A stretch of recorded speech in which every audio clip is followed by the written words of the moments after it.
impulsa el movimiento de iones solamente en una dirección. Es decir, si nosotros estamos moviendo iones de sodio desde adentro hacia afuera, el transporte activo únicamente va a funcionar de adentro hacia afuera para el ion sodio. Lo contrario sería para el ion potasio. Si acaso el sodio entra a la célula en vez de salir, ya no sería por transporte activo, sino que sería por difusión facilitada y sin gasto de energía, como lo habíamos visto antes. Es importante diferenciar esto, porque en un examen a ustedes se les puede preguntar, si yo muevo sodio desde el exterior al interior y a favor del gradiente, ¿qué tipo de transporte estoy utilizando?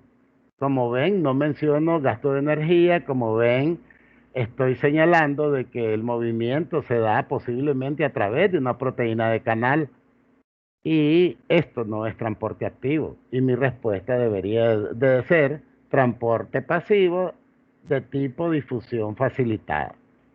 Ok. Entonces, la ATPasa de sodio-potasio o la bomba sodio-potasio es la que produce el exceso de iones fuera de la célula y el exceso de iones potasio dentro de ella. Las cargas que tienen estos dos cationes se equilibran con las cargas negativas de varios aniones que están afuera o adentro, de manera que los compartimentos extracelular e intracelular permanecen con una carga neutra después de haberse realizado este transporte. Y pues entonces no hay una diferencia electroquímica entre ambos. Ok, muchos estudios demostraron después que entre el sodio y el potasio que han sido bombeados por la bomba sodio-potasio no ocurre de uno a uno, es decir, sale un sodio y entra un potasio, sino que ocurre de 3 a 1. Salen 3 iones de sodio al exterior, mientras se bombean 2 iones de potasio al interior de la célula. A causa de este índice de bombeo, la bomba sodio-potasio es llamada electrogénica. Esto significa que contribuye de manera directa a separar las cargas a través de la membrana. Hay otros nombres que les dan a las bombas de transporte activo según sea lo que hagan. Por ejemplo, la ATP ASA o bomba de sodio potasio es un ejemplo de las bombas iónicas llamadas P. ¿Qué significa P? En inglés es fosforilación. Entonces las bombas P actúan fosforilando al ATP.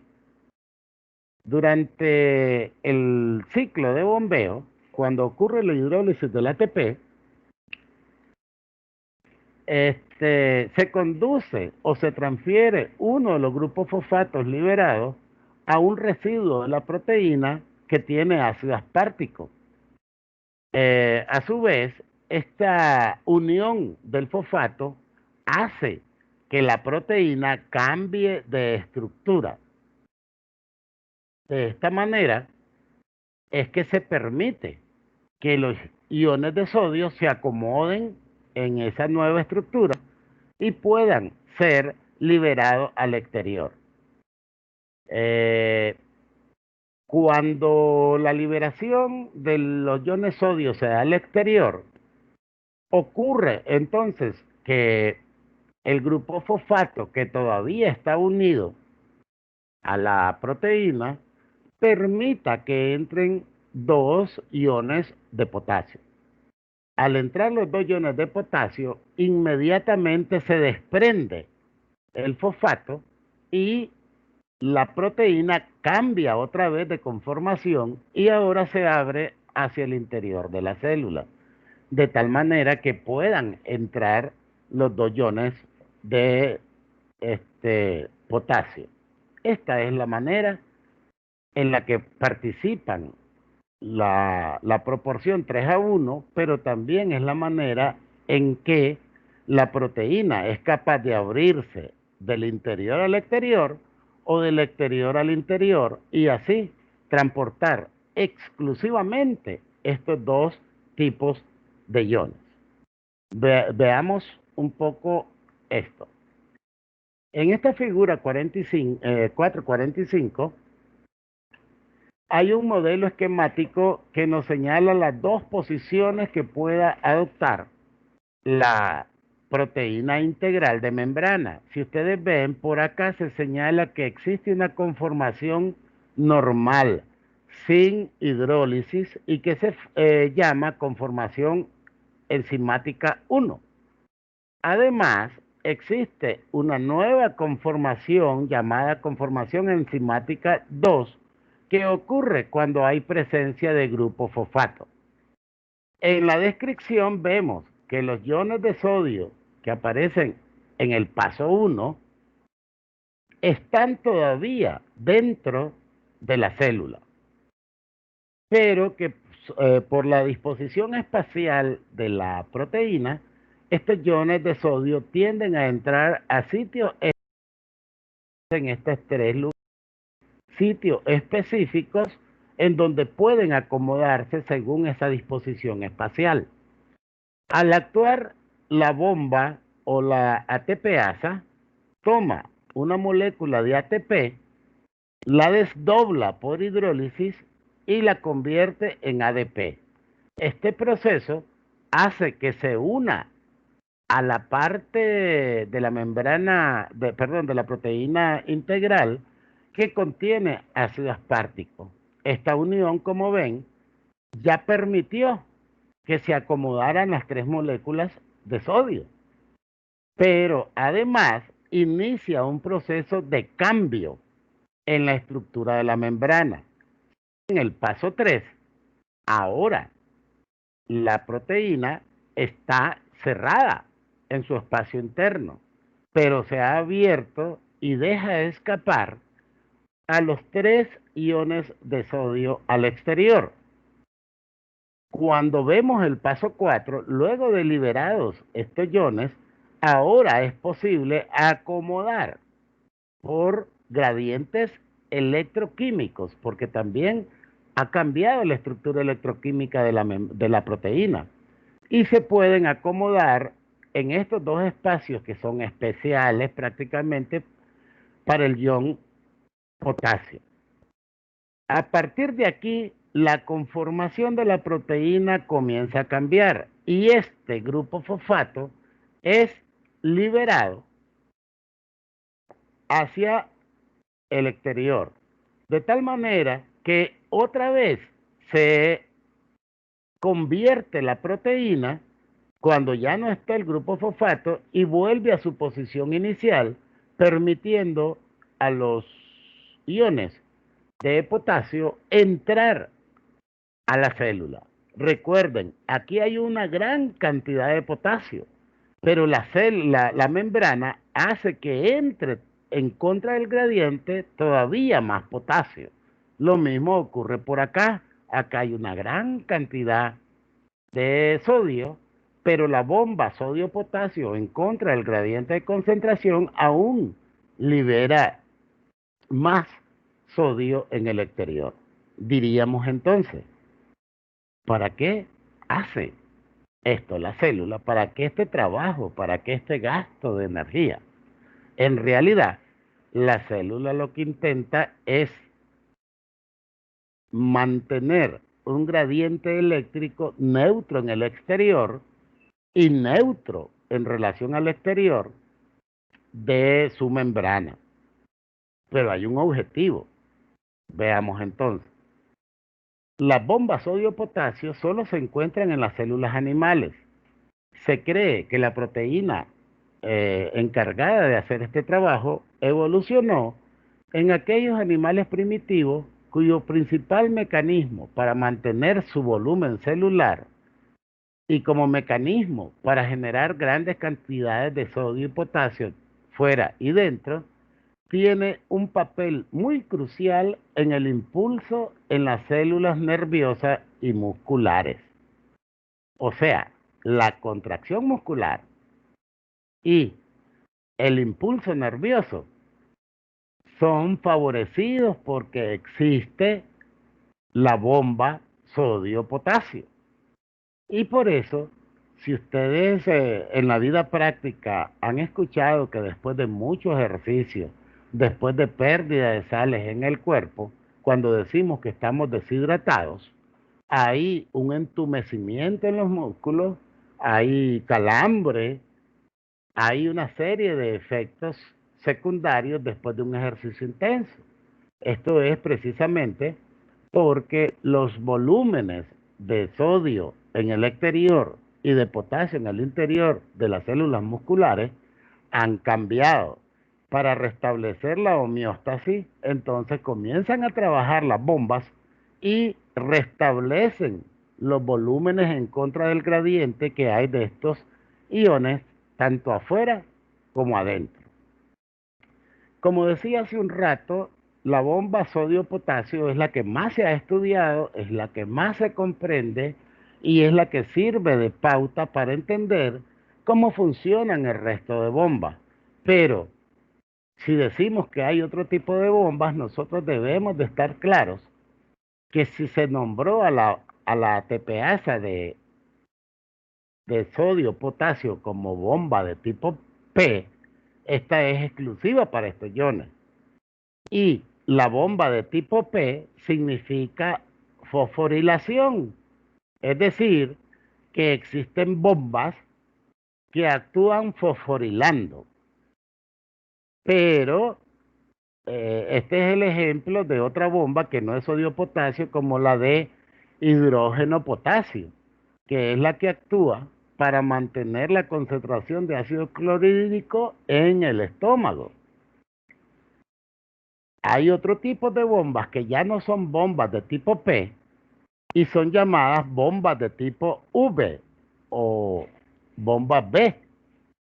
Estas utilizan la energía del ATP, por eso es que son transporte activo, pero sin formar una proteína fosforilada intermedia. ¿Qué significa bomba tipo B?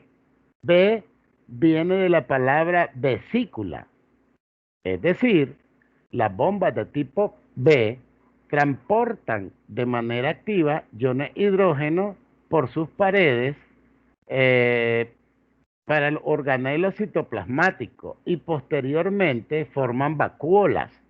De allí es que se le llama bombas de tipo V. Las bombas de tipo V también están en las membranas plasmáticas de algunas células bastante especiales. Por ejemplo, una bomba de este tipo está presente en las membranas plasmáticas de los túbulos renales y ayuda a mantener el equilibrio ácido básico del cuerpo mediante la secreción de protones hacia la orina que se está formando en la vejiga. Este tipo de bombas de tipo V y de tipo P son muy importantes para los animales.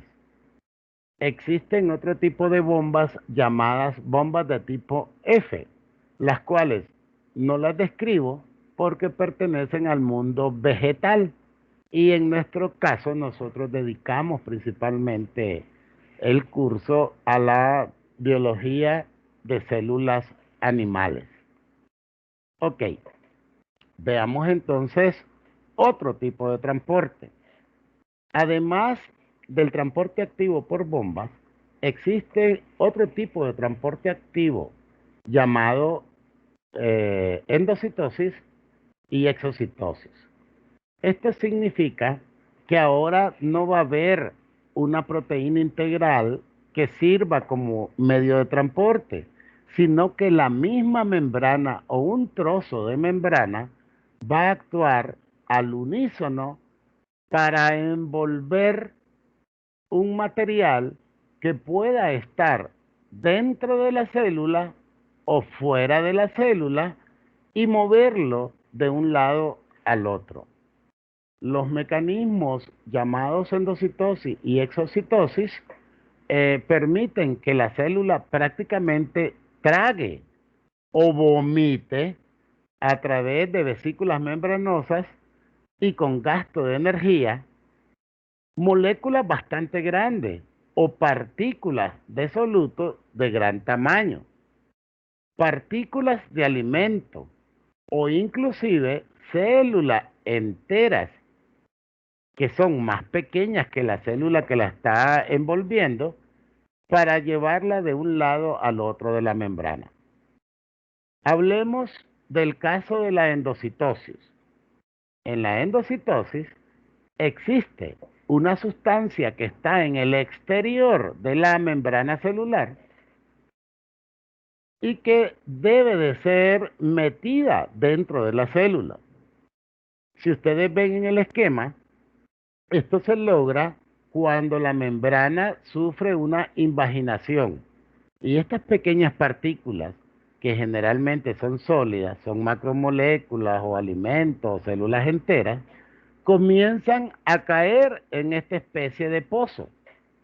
La membrana tiende a cerrarse y a fusionarse.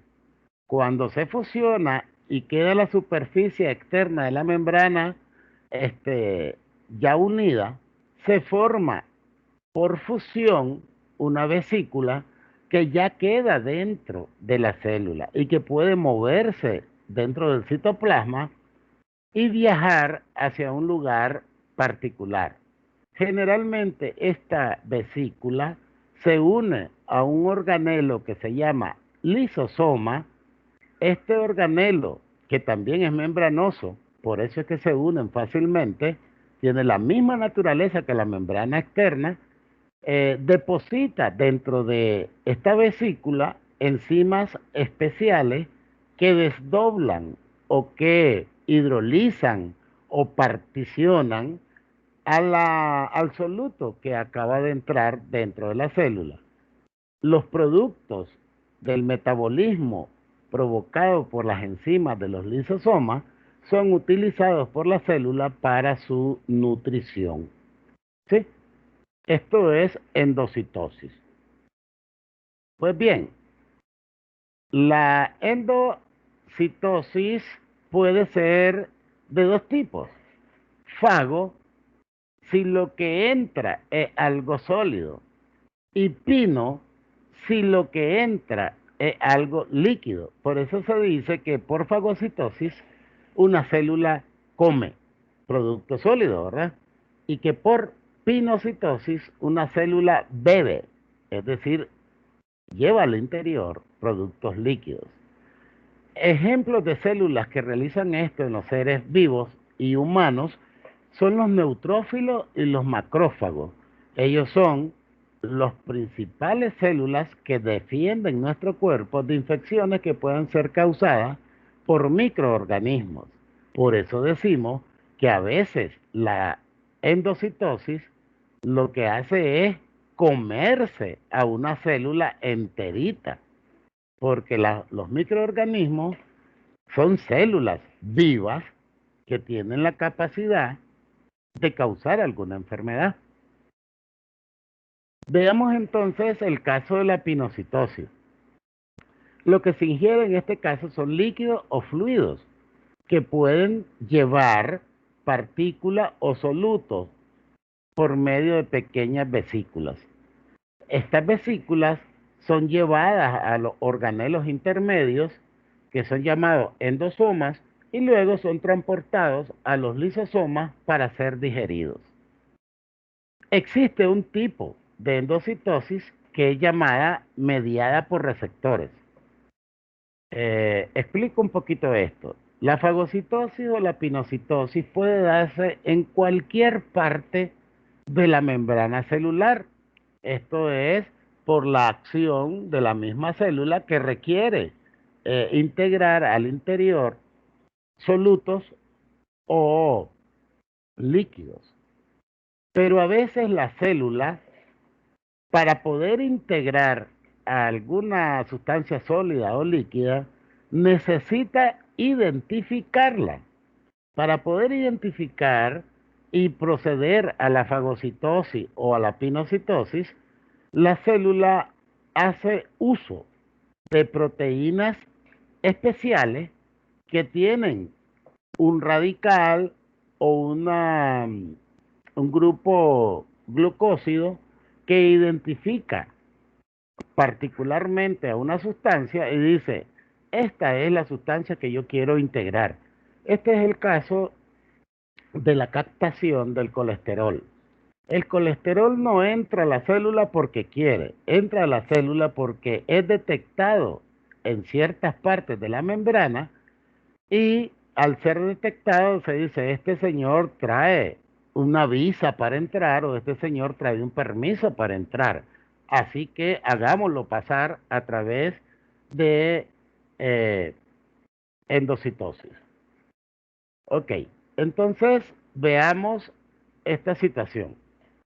Si ustedes ven, aquí hay una gran cantidad de sustancias y el dibujito nos indica que hay receptores que únicamente identifican a los triángulos y que desprecian a los círculos. Cuando son detectados por la membrana, a partir de allí comienza la membrana a invaginarse, a captarlos y a llevar principalmente a estos triangulitos que son los que lo identifican y pueden en algún momento ser acompañados por los círculos en este engullimiento. Al final, la membrana se cierra y se forma una vesícula y así es que ocurre la endocitosis que está siendo mediada por receptores. Yo trato de hacer lo más simple posible esto, porque ustedes en sus clases de bioquímica, etcétera, van a volver a ver esto con las enzimas, con la acción, con el desdoblamiento y todo lo demás. Y no quiero darles dolor de cabeza en este instante. Lo que quiero es que comprendan los fenómenos. Pues bien, la exocitosis es, en cambio, otra situación bastante particular. Aquí se trata de expulsar al exterior material que la célula ya no necesita, que es la mayor eh, parte de lo que ocurre en la exocitosis, o si no, material producido por la célula que se necesita liberar y ser enviado a un lugar distante. El primer ejemplo es proteínas que ya no son útiles, son desdobladas a aminoácidos en una vesícula. Esta vesícula avanza hasta la membrana, se une a la membrana y libera al exterior todo este material que en este caso sería de desecho. Pero también existen, como vamos a ver en las clases subsiguientes, organelos especiales como el aparato de Golgi que producen algunas sustancias como las hormonas. Estas se producen dentro de la célula, son llevadas a través de vesícula hasta la membrana, son liberadas al exterior, generalmente a través de vasos capilares, por ejemplo, y una hormona como la llamada FSH, que es la que llamada folículo estimulante, la que produce los ciclos menstruales, es llevada desde el lugar en donde es producida a través del torrente sanguíneo hasta los ovarios, que es el órgano blanco, para que estos ovarios comiencen a generar cambios en el endometrio del útero.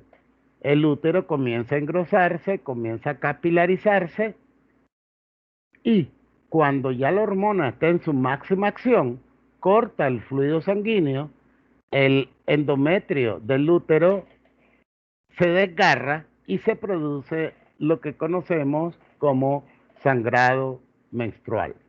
Entonces, exocitosis es llevar sustancias desde dentro de la célula hasta el exterior de las células. Con esto, muchachos, y esta última diapositiva para el día de hoy, Vamos a resumir lo que hemos visto en las dos últimas clases. Por ejemplo, el transporte celular lo podemos dividir principalmente en pasivo y activo. Hay otros tipos de intercambio de células que no son o no pertenecen exactamente a los tipos anteriores. En el caso del pasivo, este siempre ocurre a favor del gradiente de concentración y existen dos tipos principales. La difusión simple, que no requiere a proteínas transportadoras para que las moléculas atraviesen la membrana. ¿Sí? O la difusión facilitada, que sí requiere de proteínas transmembranas para que las moléculas atraviesen esa membrana. El transporte activo, en cambio, va en contra de un gradiente de concentración.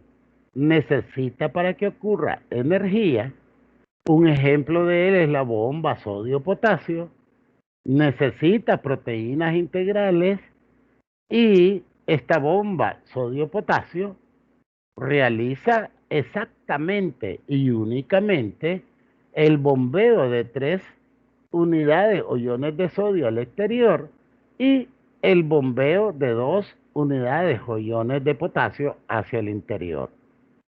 Por último, los otros tipos de intercambio celular que requieren energía son llamados endocitosis y exocitosis. ¿Por qué los vemos por aparte? Porque aquí no actúa ninguna proteína mediadora, sino que actúa un sector de la membrana celular. La endocitosis y la exocitosis tienen por objetivo la introducción de moléculas o la expulsión de moléculas por medio de vesículas. Si lo que se introduce o se expulsa es un líquido, se llama pinocitosis. Si lo que se introduce o expulsa es un sólido, se llama fagocitosis. Bien, entonces muchachos, yo estoy ahora a la espera de que ustedes me digan algún cuestionamiento con respecto a lo que hemos visto hasta ahorita, si hay alguna pregunta, si se necesita de alguna manera que nosotros expliquemos de manera extra esta situación. Miren, en Moodle yo les he subido principalmente lo que se llama video 1, un video que explica con gráficos cómo ocurre cada uno de estos fenómenos pasivos y activos. Y un segundo video que, aunque es una repetición, pues lo explica de una manera diferente. Habemos personas que entendemos más a alguien que a otro. Y en este caso, pues, está a gusto del cliente, diría yo, dos formas diferentes de explicar el mismo fenómeno y que además llevan gráficos bastante bonitos. ¿Alguna pregunta?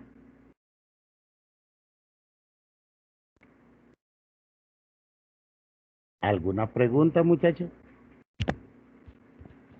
Les pedí que participaran, ¿verdad? A veces no sé si está bien el audio, a veces no sé si estamos viendo bien la diapositiva.